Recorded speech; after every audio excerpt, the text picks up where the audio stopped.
Type 2 system જોઈએ, બરોબર. જીટીયુમાં તમને ક્વેશ્ચન પૂછાય કે derivation of error and constant error type 2 system. Okay, K V, K P and K A માટે, બરોબર.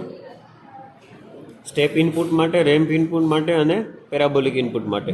Okay, the standard open loop transfer function for unit 2 system is given by K P, G of S, H of S, બરોબર. આ તમને formula આપી હશે. Okay, શેના માટે છે આ? ટાઈપ 2 માટે, બરોબર. આ છે ટાઈપ 2 માટે.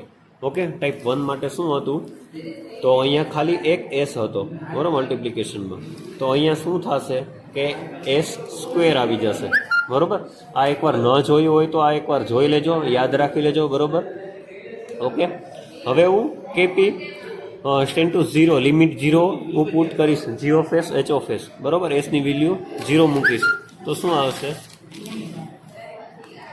જો આ એમના ફોર્મ્યુલા છે, હવે એની વેલ્યુ હું 0 મૂકીશ, બરોબર. 0 વેલ્યુ મૂકતા કે 1 આવશે ને છેદમાં અહીંયા 0. ઓકે, તો આની આન્સર શું આવશે? 0. તો ESS ઇઝ ઇક્વલ ટુ 0, બરોબર. હવે કેવી માટે જોઈશ, કેવી એટલે કે રેમ્પ ઇનપુટ માટે જો તો ફોર્મ્યુલા એક એનો એ આવશે, બરોબર. હવે અહીંયા હું એસ 0 લિમિટ પુટ કરીશ, બરોબર. પણ અહીંયા ચેન્જીસ એટલો આવશે કે એક એસ એડ થશે રેમ્પમાં, બરોબર. આ ન જોયું હોય તો એકવાર જોઈ લેજો, આ રિપીટ વારંવાર રિપીટ થાય છે, બરોબર. તો એસ એક એડ થશે, G of S, H of S, બરોબર. પછી આ સેમ વસ્તુ આવશે. ઓકે, હવે અહીંયા નીચે એસ સ્ક્વેર છે, તો એક આ એસ ને આ એક એસ કેન્સલ થશે, તો નીચે ખાલી એક એસ આવશે, બરોબર. હવે એસની જગ્યાએ 0 પુટ કરીએ, એસની જગ્યાએ 0 પુટ કરી દો તો મને આન્સર શું મળશે? અહીંયા ઉપર કે આવશે ના છેદમાં 0. તો ESS ઇક્વલ ટુ શું આવશે? 1 ના છેદમાં કેવી. ઓકે, રેમ્પ ઇનપુટ માટે તો ઇઝ ઇક્વલ ટુ 0 આન્સર આવશે, બરોબર. હવે કે એ માટે જોઈએ, પેરાબોલિક સિગ્નલ માટે, તો G of S, H of S, બરોબર.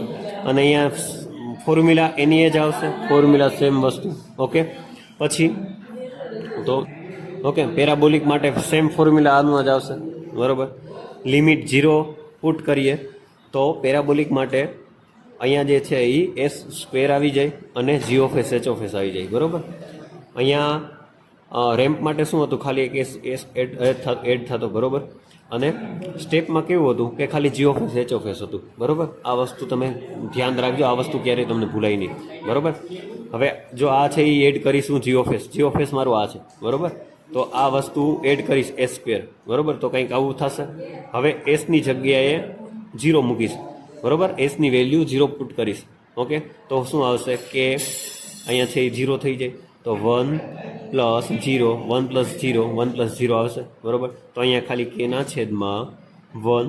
ઓકે, તો 1 ના છેદમાં કે એ. ઓકે, તો finally ESS is equal to શું આવ્યું? 1 ના છેદમાં કે, બરોબર.